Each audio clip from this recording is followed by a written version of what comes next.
Hello student, आज हम अपने नए टॉपिक निरक्षीय स्थिति के बारे में पढ़ेंगे।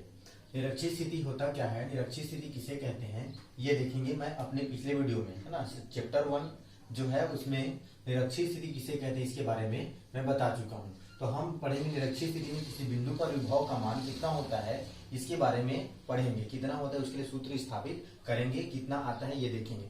ये आपके बोर्ड एग्जाम में 3 नंबर में पूछा जाता है। तो चलिए देखते हैं निरक्षीय स्थिति किसे कहा जाता है ना। जब कोई बिंदु, जैसे कि ये 2 बिंदु हो गया, ये हो गया आपका 2 बिंदु। तो जब कोई बिंदु जिस पर हमको मैं पहले ही बता चुका हूँ, यहाँ पर किसकी बात किया जाएगा, तीसरे बिंदु की। ये आ गया मान लो तीसरे बिंदु, इसकी बात किया जाएगा, है ना। तो जब कोई बिंदु जिस पर हमको क्या ज्ञात करना होता है, विद्युत क्षेत्र की तीव्रता, ये है आपका वैद्युत द्विध्रुव हो गया। ठीक, ये क्या हो गया आपका वैद्युत द्विध्रुव हो गया। तो जब कोई बिंदु यहाँ पास, ये पहला बिंदु है, दूसरा बिंदु, तीसरे बिंदु की बात किया जाएगा, है ना। तो जब कोई बिंदु जिस पर हमको क्या ज्ञात करना होता है, विद्युत क्षेत्र की, यहाँ पास विभव का मान ज्ञात करना, विद्युत विभव का मान ज्ञात करना होता है, वह कहाँ स्थित हो, ये द्विध्रुव के बढ़ाए हुए, है ना, ये द्विध्रुव के कहा, ये लंबवर्धक, यहाँ पर बीच में ये कर दीजिए, ये क्या हो गया, लंब डाल दिए, और दोनों आधे आधे भाग में क्या हो गया, दोनों तरफ हाफ हाफ हो गया, आधे आधे भाग में क्या हो गया, डिवाइड हो गया।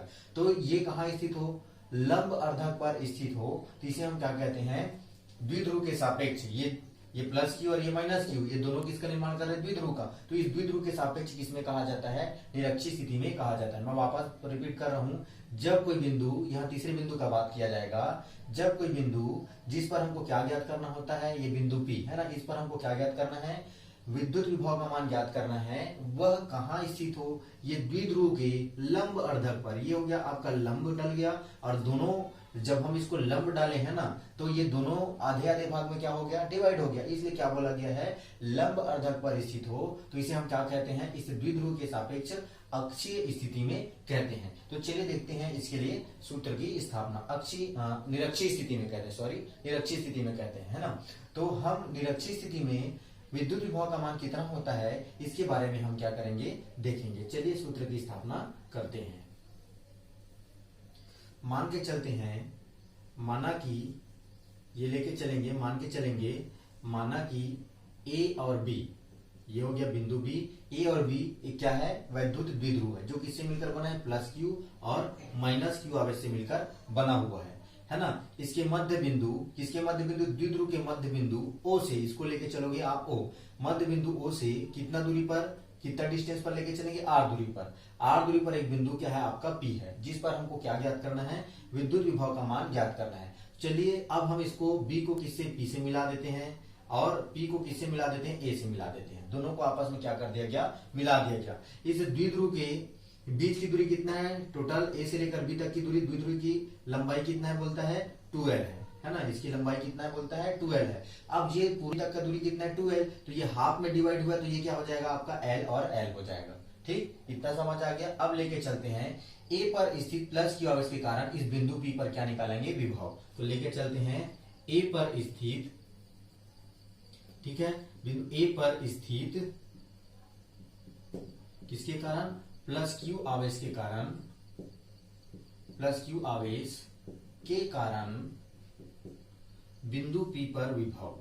कौन से बिंदु पर, ये बिंदु पी पर विभव, ये आ जाएगा आपका बिंदु पी पर विभव। ये हो जाएगा V1 इक्वल टू क्या हो जाएगा, 1/4 पाई एप्सिलॉन नॉट के, है ना। कितना हो जाएगा, 1/4 पाई एप्सिलॉन नॉट और के, और साथ में हो जाएगा आपका Q डिवाइडेड बाय कितना हो जाएगा, दूरी कितना है, डिस्टेंस r है। तो ये r नहीं, ये देखो कहां से लिखे, ए पर स्थित किसके कारण है, प्लस क्यू, तो ए से लेकर पी की दूरी कितना हो जाएगा आपका, एपी हो जाएगा।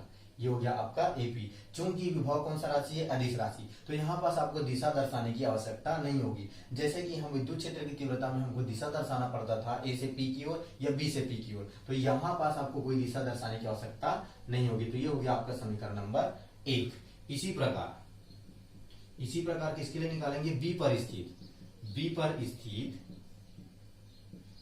किसके कारण, माइनस क्यू आवेश के कारण, माइनस क्यू आवेश के कारण पी पर विभव, बिंदु पी पर क्या लेके चलेंगे अपन, विभव।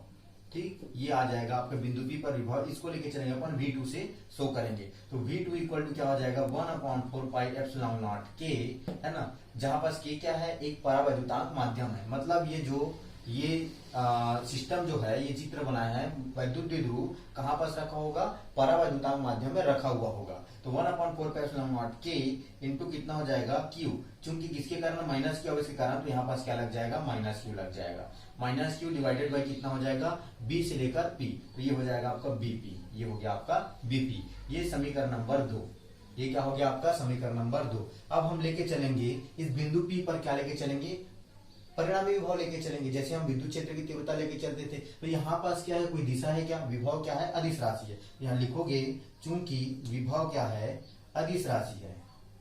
कौन सी राशि है, अदिश राशि है, अतः, है ना, परिणामी जब विभव निकालेंगे तो समीकरण 1 और 2 मतलब V1 और V2 को आपस में क्या कर दिया जाएगा, जोड़ दिया जाएगा। अतः बिंदु P पर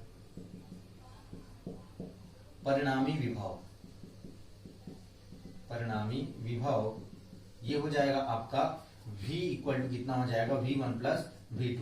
अब आप समीकरण नंबर 1 और समीकरण नंबर 2 दोनों से क्या कर लेंगे, V1 और V2 का मान रख लेंगे। तो ये हो जाएगा V equal to 1/4 pi epsilon naught K into कितना हो जाएगा Q डिवाइडेड बाई कितना हो जाएगा AP, ये हो जाएगा आपका AP, है ना, प्लस कितना हो जाएगा 1/4 pi epsilon naught K into कितना हो जाएगा, यहाँ क्या है माइनस Q, तो ये माइनस Q डिवाइडेड बाई कितना हो जाएगा आपका BP हो जाएगा। कितना हो गया, यहाँ तक का आ गया समझ में सबको।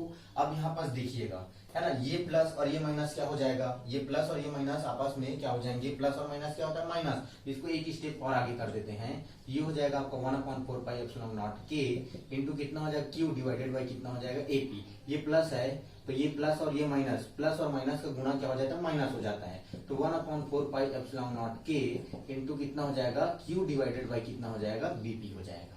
ठीक, यहाँ पास आ गया समझ में। इसको आप समीकरण नंबर 3 दे दीजिए। ठीक है, अब यहाँ पास आपको एक बात समझना है, यहाँ पास देखिएगा, है ना, ये कहाँ पास स्थित है बिंदु, ये लंबवर्धक पर, है ना, मतलब दोनों कहाँ स्थित है, आधे आधे भाग में क्या है, डिवाइड है। तो इसका मतलब ये हुआ A से लेकर P की दूरी, A से लेकर P की दूरी जितनी है उतनी ही कहां से लेकर होगी, B से लेकर P तक की होगी। तो यहां लेके चलेंगे, चूंकि समिति से स्पष्ट है कि चूंकि AP बराबर क्या है तुम्हारा BP। ये क्यों, क्योंकि यहाँ पर चित्र पर देखिए ये कहाँ स्थित है, लंबवर्धक, मतलब आधे भाग में स्थित है। तो B से लेकर A से लेकर P तक का जितना दूरी होगा उतना ही कहां से लेकर होगा, आपका B से लेकर P तक का होगा। चूंकि A बराबर क्या है, AP बराबर क्या है, BP है ना। तो क्या हो जाएगा, आप समीकरण 3 से, तो कहां लेके चलेंगे अपन, समीकरण कहां से, 3 से। ये समीकरण 3 से आप क्या करोगे, चाहे AP के जगह BP रखो या BP के जगह में AP रखो। हम किसको चेंज करेंगे, ये BP के जगह हम क्या रखते हैं, AP लेके चलते हैं। तो ये हो जाएगा आपका V equal to 1/4 pi epsilon naught K, है ना, और हो जाएगा आपका Q डिवाइडेड बाई कितना है, AP। ठीक, माइनस कितना हो जाएगा 1/4 pi epsilon naught K into कितना हो जाएगा Q डिवाइडेड बाई, इस BP के जगह क्या आ जाएगा, AP, क्योंकि मैं यहाँ लिखा हूँ AP बराबर क्या है, BP, तो BP की जगह आप क्या रख लो, AP रख लो। तो ये AP हो गया। अब देखिए दोनों सेम फंक्शन है, एक प्लस है और एक माइनस है, तो दोनों आपस में क्या हो जाएंगे, कट जाएंगे, और जब आपस में कट जाएंगे तो क्या आएगा, 0।